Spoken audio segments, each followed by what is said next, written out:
The Complete Works of William Shakespeare by William Shakespeare. Act V.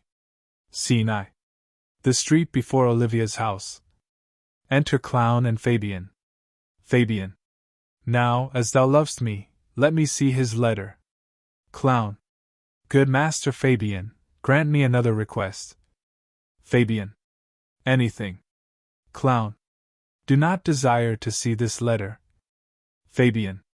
This is to give a dog, and in recompense desire my dog again. Enter Duke, Viola, Curio, and Lords. Duke. Belong you to the Lady Olivia, friends? Clown. Aye, sir, we are some of her trappings. Duke. I know thee well. How dost thou, my good fellow? Clown.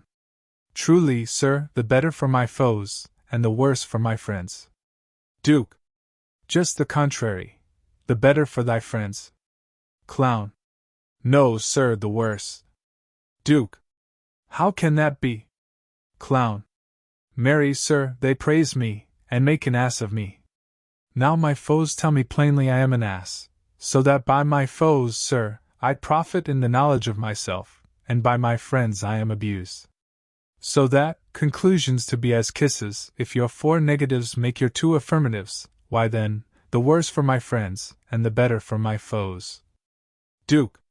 Why, this is excellent. Clown. By my troth, sir, no, though it please you to be one of my friends. Duke. Thou shalt not be the worse for me, there's gold. Clown. But that it would be double dealing, sir, I would you could make it another. Duke. Oh, you give me ill counsel. Clown. Put your grace in your pocket, sir, for this once, and let your flesh and blood obey it. Duke. Well, I will be so much a sinner to be a double dealer, there's another. Clown. Primo, secundo, tertio, is a good play, and the old saying is, the third pays for all. The triplex, sir, is a good tripping measure, or the bells of St. Bennet, sir, may put you in mind 1, 2, 3. Duke. You can fool no more money out of me at this throw. If you will let your lady know I am here to speak with her, and bring her along with you, it may awake my bounty further. Clown. Marry, sir, lullaby to your bounty till I come again. I go, sir, but I would not have you to think that my desire of having is the sin of covetousness. But as you say, sir, let your bounty take a nap, I will awake it anon. Exit Clown. Enter Antonio and officers. Viola. Here comes the man, sir, that did rescue me. Duke. That face of his I do remember well. Yet when I saw it last it was besmeared as black as Vulcan, in the smoke of war. A baubling vessel was he captain of, for shallow draught and bulk unprizable, with which such scathful grapple did he make with the most noble bottom of our fleet, that very envy and the tongue of loss cried fame and honor on him. What's the matter? First officer. Orsino, this is that Antonio that took the Phoenix and her fraught from Candy, and this is he that did the tiger board when your young nephew Titus lost his leg. Here in the streets, desperate of shame and state, in private brabble did we apprehend him. Viola. He did me kindness, sir, drew on my side, but in conclusion, put strange speech upon me. I know not what 'twas, but distraction. Duke.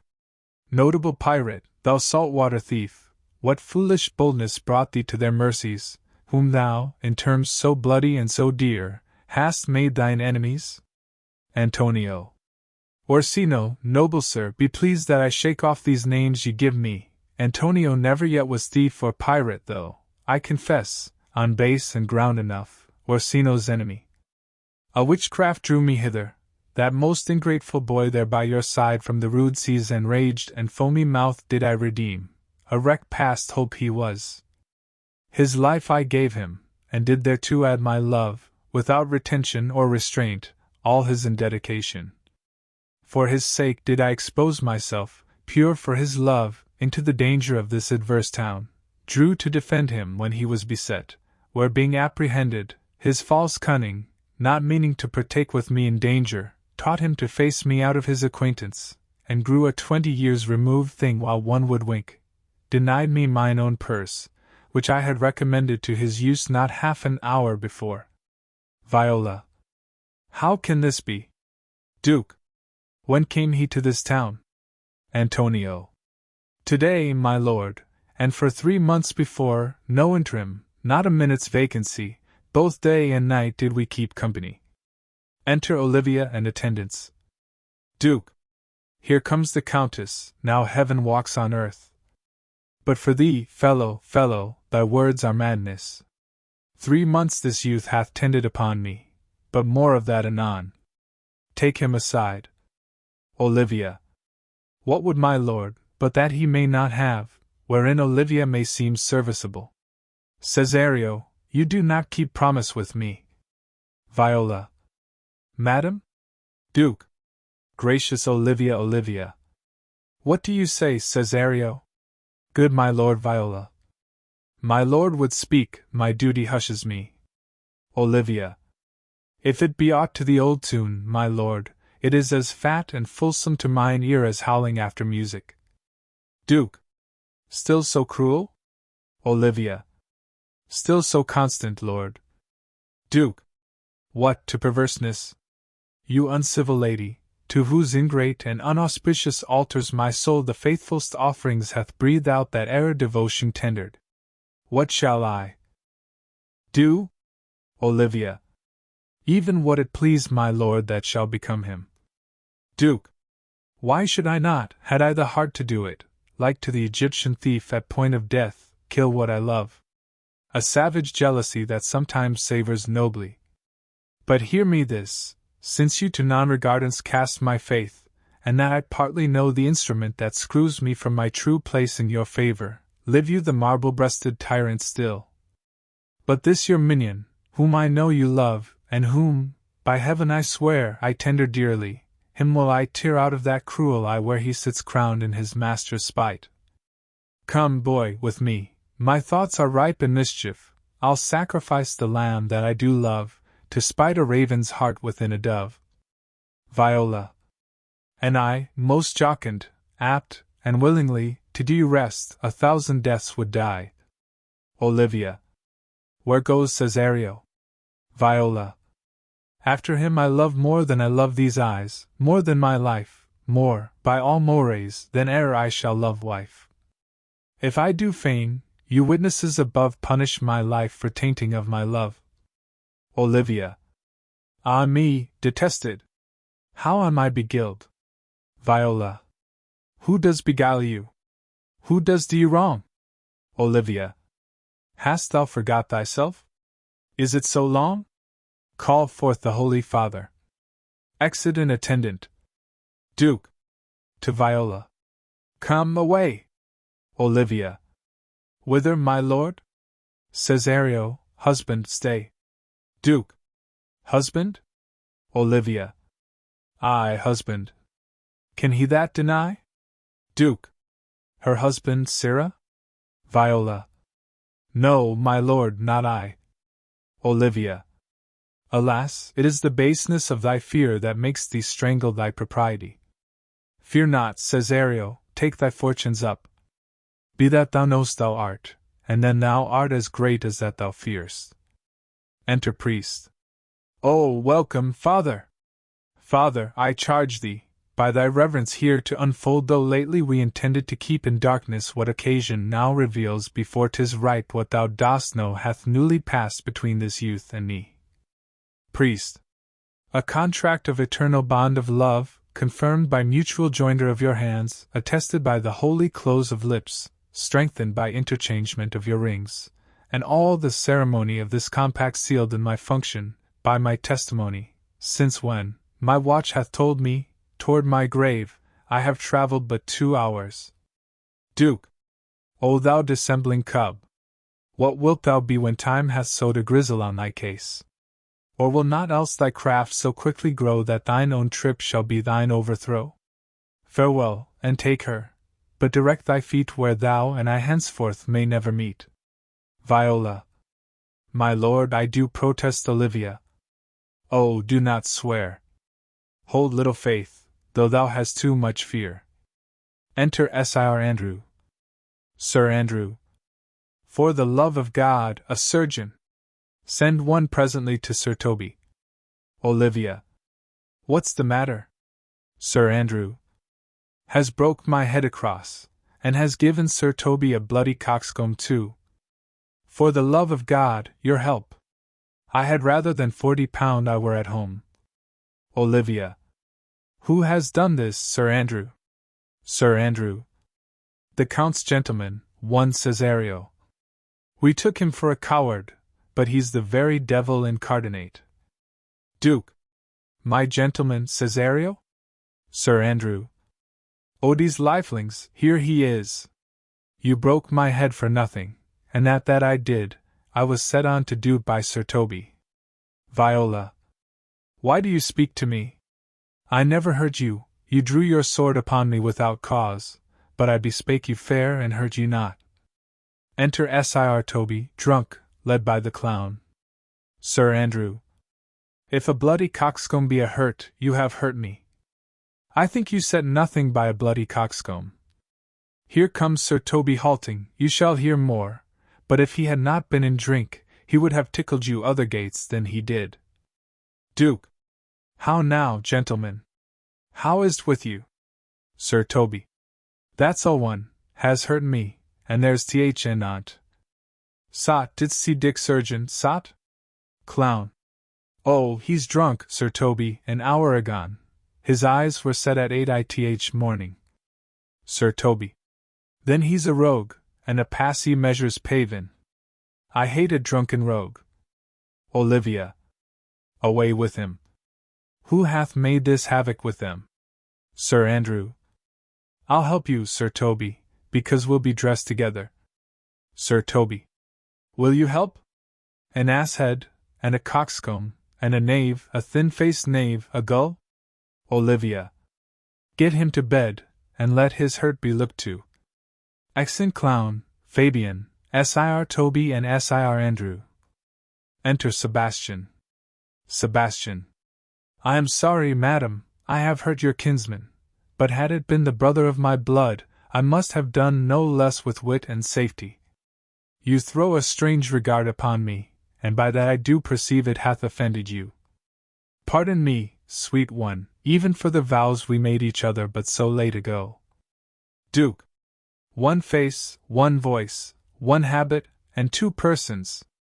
A natural perspective, that is, and is not. Sebastian. Antonio, oh my dear Antonio! How have the hours racked and tortured me since I have lost thee? Antonio. Sebastian, are you? Sebastian. Fear'st thou that, Antonio? Antonio. How have you made division of yourself? An apple cleft in two is not more twin than these two creatures. Which is Sebastian? Olivia. Most wonderful. Sebastian. Do I stand there? I never had a brother, nor can there be that deity in my nature of here and everywhere. I had a sister, whom the blind waves and surges have devoured. Of charity, what kin are you to me? What countryman? What name? What parentage? Viola. Of Messalene, Sebastian was my father, such a Sebastian was my brother too, so went he suited to his watery tomb. If spirits can assume both form and suit, you come to fright us. Sebastian. A spirit I am indeed, but am in that dimension grossly clad, which from the womb I did participate. Were you a woman, as the rest goes even, I should my tears let fall upon your cheek, and say, thrice welcome, drowned Viola. Viola. My father had a mole upon his brow. Sebastian. And so had mine. Viola. And died that day when Viola from her birth had numbered 13 years. Sebastian. Oh, that record is lively in my soul. He finished indeed his mortal act that day that made my sister 13 years. Viola. If nothing lets to make us happy both but this my masculine usurped attire, do not embrace me till each circumstance of place, time, fortune, do cohere and jump that I am Viola, which to confirm, I'll bring you to a captain in this town, where lie my maiden weeds, by whose gentle help I was preserved to serve this noble count. All the occurrence of my fortune since hath been between this lady and this lord. Sebastian. To Olivia. So comes it, lady, you have been mistook. But nature to her bias drew in that you would have been contracted to a maid, nor are you therein, by my life, deceived, you are betrothed both to a maid and man. Duke. Be not amazed, right noble is his blood. If this be so, as yet the glass seems true, I shall have share in this most happy wreck. To Viola. Boy, thou hast said to me 1,000 times thou never shouldst love woman like to me. Viola. And all those sayings will I overswear, and all those swearings keep as true in soul as doth that orbed continent the fire that severs day from night. Duke. Give me thy hand, and let me see thee in thy woman's weeds. Viola. The captain that did bring me first on shore hath my maid's garments. He, upon some action, is now in durance, at Malvolio's suit, a gentleman and follower of my lady's. Olivia. He shall enlarge him. Fetch Malvolio hither. And yet, alas, now I remember me, they say, poor gentleman, he's much distract. Enter Clown, with a letter and Fabian. A most extracting frenzy of mine own from my remembrance clearly banished his. How does he, sirrah? Clown. Truly, madam, he holds Beelzebub at the stave's end as well as a man in his case may do. Has here writ a letter to you. I should have given it you today morning, but as a man's epistles are no gospels, so it skills not much when they are delivered. Olivia. Open tea and read it. Clown. Look then to be well edified, when the fool delivers the man. By the Lord, madam. Olivia. How now, art thou mad? Clown. No, madam, I do but read madness, and your ladyship will have it as it ought to be, you must allow vox. Olivia. Prithee, read I thy right wits. Clown. So I do, Madonna. But to read his right wits is to read thus, therefore prepend, my princess, and give ear. Olivia. To Fabian. Read it you, sirrah. Fabian. Reads. By the Lord, madam, you wrong me, and the world shall know it. Though you have put me into darkness and given your drunken cousin rule over me, yet have I the benefit of my senses as well as your ladyship. I have your own letter that induced me to the semblance I put on, with the which I doubt not but to do myself much right or you much shame. Think of me as you please. I leave my duty a little unthought of, and speak out of my injury. The madly used Malvolio. Olivia. Did he write this? Clown. Aye, madam. Duke. This savours not much of distraction. Olivia. See him delivered, Fabian, bring him hither. Exit Fabian. My lord, so please you, these things further thought on, to think me as well a sister, as a wife, one day shall crown th allianceant, so please you, here at my house, and at my proper cost. Duke. Madam, I am most apt to embrace your offer. To Viola. Your master quits you, and for your service done him, so much against the mettle of your sex, so far beneath your soft and tender breeding, and since you called me master for so long, here is my hand, you shall from this time be you master's mistress. Olivia. A sister? You are she. Enter Fabian and Malvolio. Duke. Is this the man? Olivia. Aye, my lord, this same. How now, Malvolio? Malvolio. Madam, you have done me wrong, notorious wrong. Olivia. Have I, Malvolio? No. Malvolio. Lady, you have. Pray you peruse that letter. You must not now deny it is your hand. Write from it, if you can, in hand, or phrase, or say 'tis not your seal, not your invention. You can say none of this.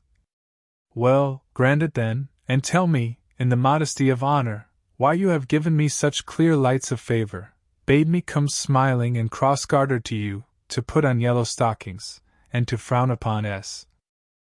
I are Toby, and the lighter people, and acting this in an obedient hope, why have you suffered me to be imprisoned, kept in a dark house, visited by the priest, and made the most notorious Jack and Gull that e'er invention played on? Tell me why. Olivia.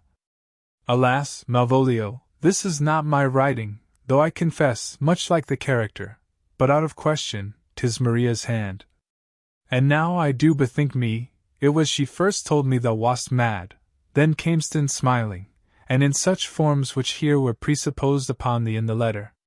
Prithee be content. This practice hath most shrewdly passed upon thee. But when we know the grounds and authors of it, thou shalt be both the plaintiff and the judge of thine own cause. Fabian. Good madam, hear me speak, and let no quarrel, nor no brawl to come, taint the condition of this present hour, which I have wondered at. In hope it shall not, most freely I confess, myself and Toby set this device against Malvolio here, upon some stubborn and uncourteous parts we had conceived against him. Maria writ the letter, at Sir Toby's great importance, in recompense whereof he hath married her.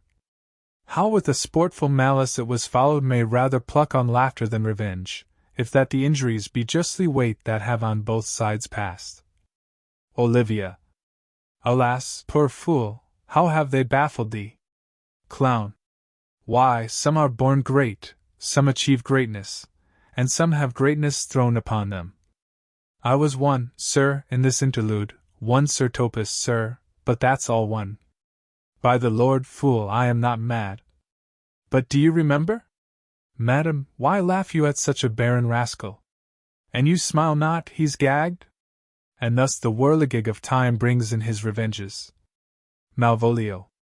I'll be revenged on the whole pack of you. Exit. Olivia. He hath been most notoriously abused. Duke. Pursue him, and entreat him to a peace. He hath not told us of the captain yet. When that is known, and golden time convents, a solemn combination shall be made of our dear souls. Meantime, sweet sister, we will not part from hence. Cesario, come, for so you shall be while you are a man, but when in other habits you are seen, Orsino's mistress, and his fancy's queen. Exeunt. Clown sings. When that I was a little tiny boy, with hay, ho, the wind and the rain, a foolish thing was but a toy, for the rain it raineth every day. But when I came to man's estate, with hay, ho, the wind and the rain, gainst knaves and thieves men shut their gate, for the rain it raineth every day. But when I came, alas, to wive, with hay, ho, the wind and the rain, by swaggering could I never thrive, for the rain it raineth every day.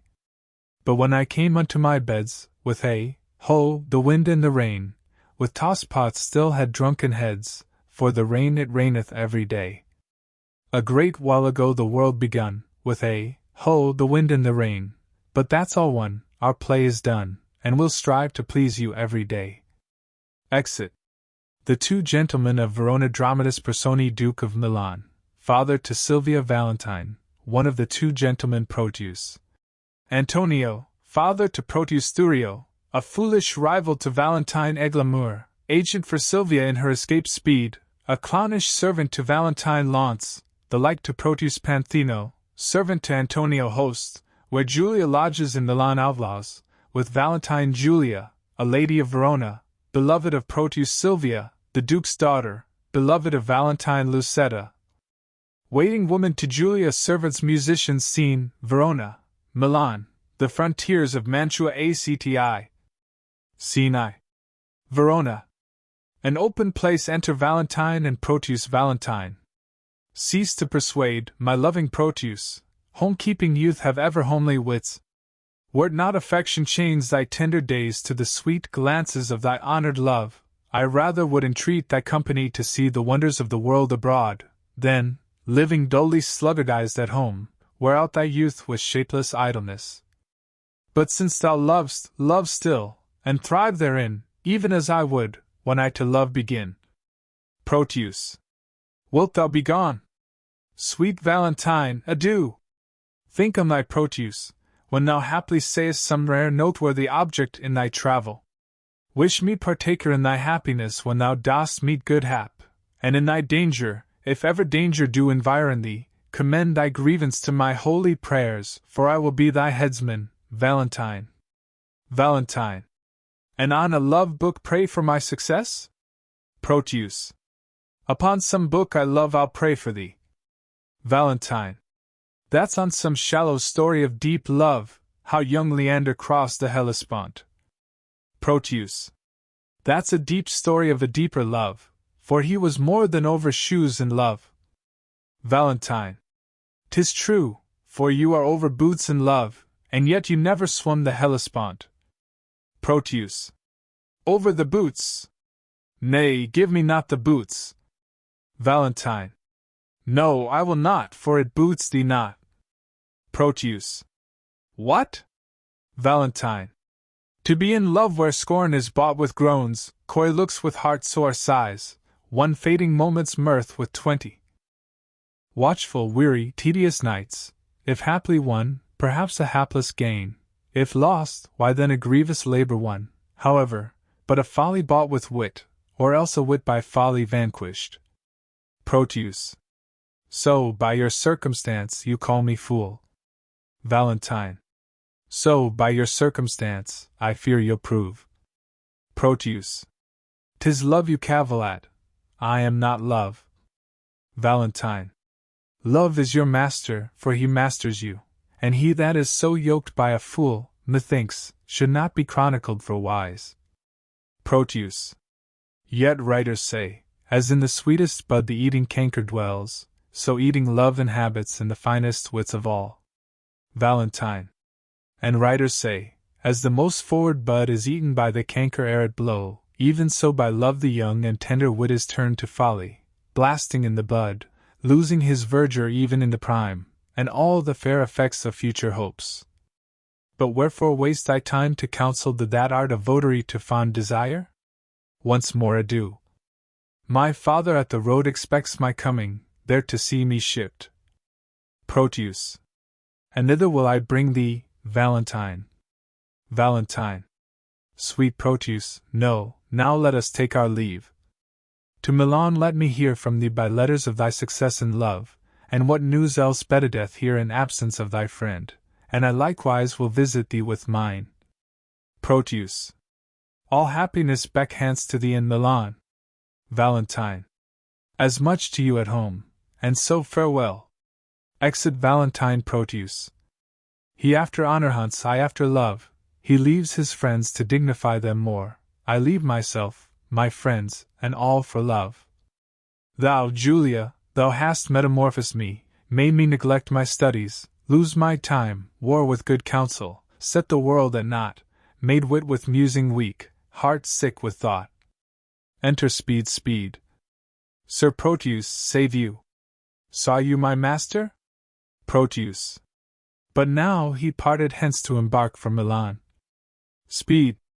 20-1 then he is shipped already, and I have played the sheep in losing him. Proteus. Indeed a sheep doth very often stray, and if the shepherd be a while away. Speed. You conclude that my master is a shepherd then, and I a sheep? Proteus. I do. Speed.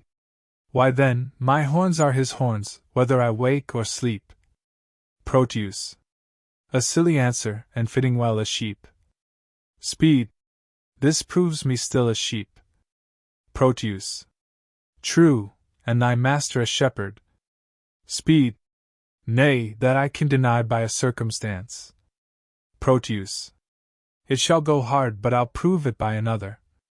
Speed.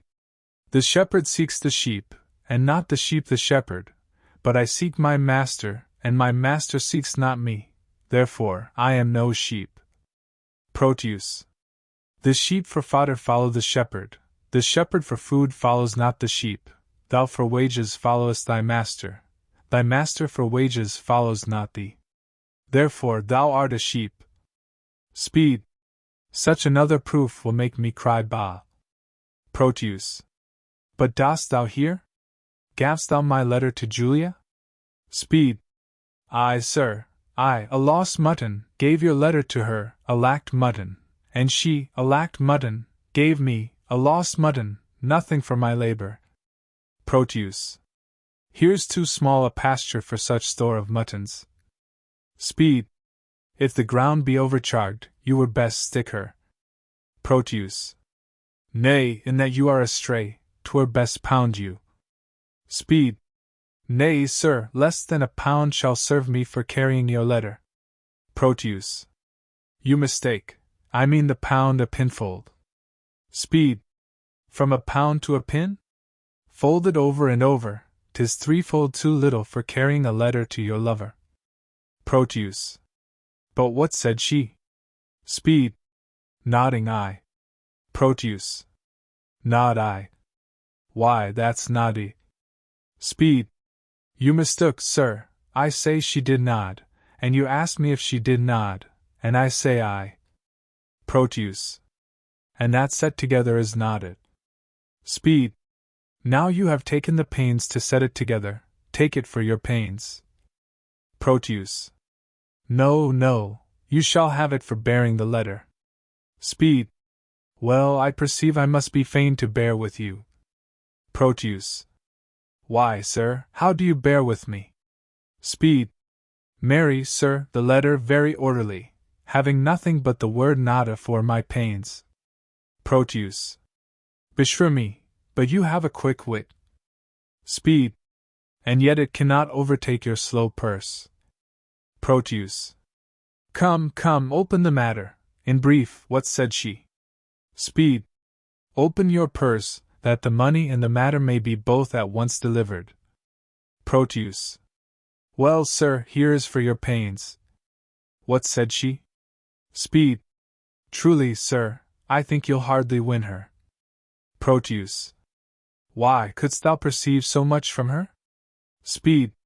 Sir, I could perceive nothing at all from her, no, not so much as a ducat for delivering your letter, and being so hard to me that brought your mind, I fear she'll prove as hard to you in telling your mind. Give her no token but stones, for she's as hard as steel. Proteus. What said she? Nothing? Speed. No, not so much as take this for thy pains. To testify your bounty, I thank you, you have testerned me, in requital whereof, henceforth carry your letters yourself, and so, sir, I'll commend you to my master. Proteus. Go, go, be gone, to save your ship from wreck, which cannot perish, heaven. G. the aboard, being destined to a drier death on shore. Exit speed, I must go send some better messenger. I fear my Julia would not deign my lines, receiving them from such a worthless post. Exit Scene 2. Verona. The garden of Julia's house. Enter Julia and Lucetta. Julia. But say, Lucetta, now we are alone, wouldst thou then counsel me to fall in love? Lucetta. Ay, madam, so you stumble not unheedfully. Julia. Of all the fair resort of gentlemen that every day with parle encounter me, in thy opinion which is worthiest love? Lucetta. Please you, repeat their names, I'll show my mind according to my shallow simple skill. Julia. What think'st thou of the fair Sir Eglamour? Lucetta. As of a knight well spoken, neat, and fine, but were I you, he never should be mine. Julia. What think'st thou of the rich Mercatio? Lucetta. Well of his wealth, but of himself, so. Julia. What think'st thou of the gentle Proteus? Lucetta. Lord, Lord! To see what folly reigns in us. Julia. How now?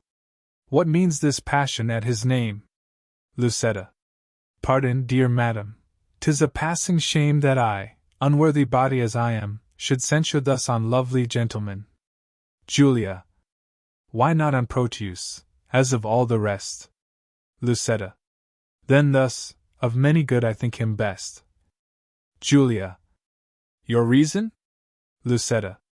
I have no other but a woman's reason, I think him so, because I think him so. Julia. And wouldst thou have me cast my love on him? Lucetta. Ay, if you thought your love not cast away. Julia.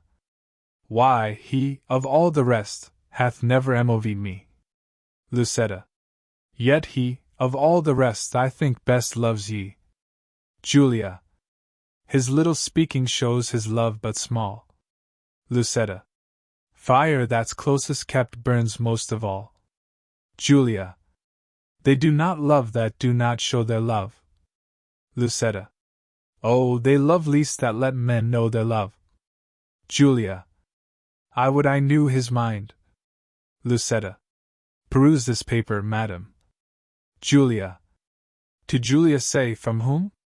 Lucetta. That the contents will show. Julia. Say, who gave it thee? Lucetta. Sir Valentine's page, and sent I think from Proteus. He would have given it you, but I, being in the way, did in your name receive it. Pardon the fault, I pray. Julia. Now, by my modesty, a goodly broker, dare you presume to harbor wanton lines? To whisper and conspire against my youth? Now, trust me, 'tis an office of great worth, and you an officer fit for the place. There, take the paper, see it be returned, or else return no more into my sight. Lucetta. To plead for love deserves more fee than hate. Julia. Will ye be gone? Lucetta. That you may ruminate. Exit Julia. And yet I would I had o'erlooked the letter. It were a shame to call her back again, and pray her to a fault for which I chid her. What fool is she, that knows I am a maid and would not force the letter to my view? Since maids, in modesty, say no to that which they would have the profferer construe I. Fie, how wayward is this foolish love, that like a testy babe will scratch the nurse, and presently, all humbled, kiss the rod. How churlishly I chid Lucetta hence, when willingly I would have had her here. How angrily I taught my brow to frown, when inward joy enforked my heart to smile. My penance is to call Lucetta back and ask remission for my folly past. What ho! Lucetta! Re-enter Lucetta. What would your ladyship? Julia. Is near dinner time? Lucetta. I would it were, that you might kill your stomach on your meat and not upon your maid. Julia. What is that you took up so gingerly? Lucetta. Nothing. Julia. Why didst thou stoop then? Lucetta.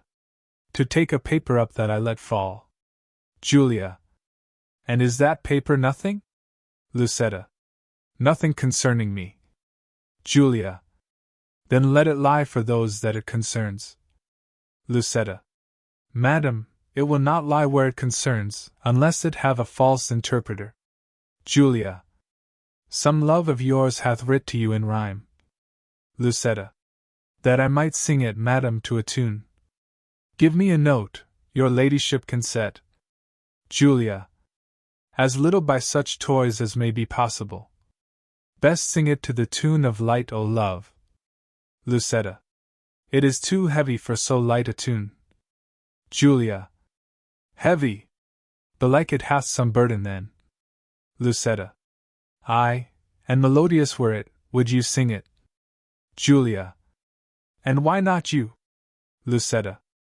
I cannot reach so high. Julia. Let's see your song. Lucetta withholds the letter. How now, minion? Lucetta. Keep tune there still, so you will sing it out. And yet methinks I do not like this tune. Julia. You do not? Lucetta. No, madam, 'tis too sharp. Julia. You, minion, are too saucy. Lucetta. Nay, now you are too flat and mar the concord with too harsh a descant. There wanteth but a mean to fill your song. Julia. The mean is drowned with your unruly bass. Lucetta. Indeed, I bid the bass for Proteus. Julia. This babble shall not henceforth trouble me. Here is a coil with protestation. Tears the letter, go, get you gone, and let the papers lie. You would be fingering them, to anger me. Lucetta. She makes it strange, but she would be best pleased to be so honored with another letter. Exit Julia. Nay, would I were so honored with the same. O hateful hands, to tear such loving words! Injurious wasps, to feed on such sweet honey and kill the bees that yield it with your stings! I'll kiss each several paper for amends. Look, here is writ, kind Julia. Unkind Julia, as in revenge of thy ingratitude, I throw thy name against the bruising stones, trampling contemptuously on thy disdain. And here is writ, love-wounded Proteus. Poor wounded name! My bosom, as a bed, shall lodge thee till thy wound be throughly healed, and thus I search it with a sovereign kiss. But twice or thrice was Proteus written down. Be calm, good wind, blow not a word away till I have found each letter in the letter except mine own name, that some whirlwind bear unto a ragged, fearful, hanging rock, and throw it thence into the raging sea. Lo, here in one line is his name twice writ, poor forlorn Proteus, passionate Proteus, to the sweet Julia. That I'll tear away, and yet I will not, since so prettily he couples it to his complaining names. Thus will I fold them one upon another. Now kiss, embrace, contend, do what you will. Re-enter Lucetta. Lucetta. Madam, dinner is ready, and your father stays. Julia. Well, let us go. Lucetta. What, shall these papers lie like telltales here? Julia. If you respect them, best to take them up. Lucetta. Nay, I was taken up for laying them down, yet here they shall not lie for catching cold. Julia. I see you have a month's mind to them. Lucetta. Aye, madam, you may say what sights you see. I see things too, although you judge I wink. Julia. Come, come, what please you go? Extant Scene 3. Verona. Antonio's house. Enter Antonio and Panthino. Antonio. Tell me, Panthino, what sad talk was that wherewith my brother held you in the cloister? Panthino. 'Twas of his nephew Proteus, your son. Antonio. Why, what of him? Panthino. He wanread that your lordship would suffer him to spend his youth at home, while other men, of slender reputation, put forth their sons to seek preferment out, some to the wars, to try their fortune there, some to discover islands far away, some to the studious universities. For any, or for all these exercises he said that Proteus, your son, was meet, and did request me to importune you to let him spend his time no more at home, which would be great impeachment to his age, in having known no travel in his youth. Antonio. Nor needst thou much importune me to that whereon this month I have been hammering. I have considered well his loss of time, and how he cannot be a perfect man, not being tried and tutored in the world, experiences by industry achieved, and perfected by the swift course of time. Then tell me whither were I best to send him? Panthino. I think your lordship is not ignorant how his companion, youthful Valentine, attends the emperor in his royal court. Antonio. I know it well. Panthino. 'Twere good, I think, your lordship sent him thither. There shall he practice tilts and tournaments, hear sweet discourse, converse with noblemen, and be an eye of every exercise worthy his youth and nobleness of birth. Antonio. I like thy counsel, well hast thou advised, and that thou mayst perceive how well I like it, the execution of it shall make known, even with the speediest expedition I will dispatch him to the emperor's court. Panthino. Tomorrow, may it please you, Don Alfonso with other gentlemen of good esteem are journeying to salute the emperor, and to commend their service to his will. Antonio. Good company, with them shall Proteus go. Enter Proteus, and in good time, now will we break with him. Proteus. Sweet love, sweet lines, sweet life. Here is her hand, the agent of her heart, here is her oath for love, her honor's pawn. Oh, that our fathers would applaud our loves, to seal our happiness with their consents. O heavenly Julia! Antonio. How now? What letter are you reading there? Proteus. May't please your lordship, 'tis a word or two of commendation sent from Valentine, delivered by a friend that came from him. Antonio. Lend me the letter, Let me see what news. Proteus. There is no news, my lord, but that he writes how happily he lives, how well beloved and daily graced by the emperor, wishing me with him, partner of his fortune. Antonio. And how stand you affected to his wish? Proteus. As one relying on your lordship's will, and not depending on his friendly wish. Antonio. My will is something sorted with his wish. Muse not that I thus suddenly proceed, for what I will, and there an end. I am resolved that thou shalt spend some time with Valentinus in the emperor's court. What maintenance he from his friends receives, like exhibition thou shalt have from me. Tomorrow be in readiness to go, excuse it not, for I am peremptory. Proteus. My lord, I cannot be so soon provided. Please you, deliberate a day or two.